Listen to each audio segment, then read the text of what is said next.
Ağa balı. Ha, getirdim. Size değil bekçilerle yüzüsünüz. Arkayın olun. Tez olun, hazırlaş. Uzat. Soyun. Çamadanı? Uzat.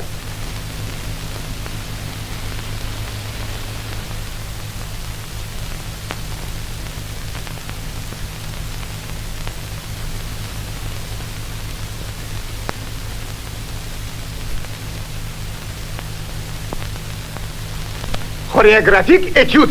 İfa ediler gazmacı Anton Raspopov ve montajcı Clara Kalımacı'na. Başla.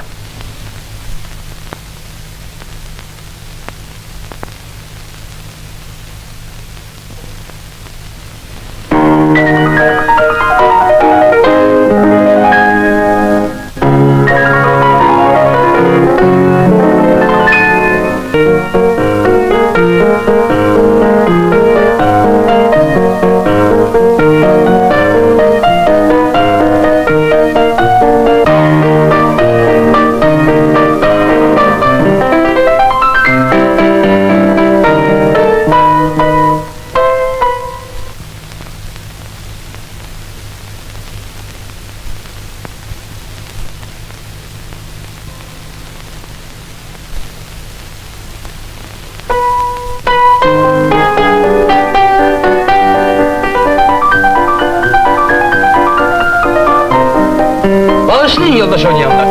Size bir sualım var. Buyurun. Siz gerekçi kazmacısınız. Bu ne sözdür elbette. Ben gazırım. Bu ise gazmır. Bu montajlayır, montaj edir. Onu da bacarırım. Bəli. Siz de gazırsınız. Neft, kara kızıl gazırır. Siz gazdığınız ahırıncı kuyunun derinliği ne kadar idi? Ben gazdığım, Bəli. 10 metreydi. Neçə? 5 metre. Benim size daha sualım yoktur.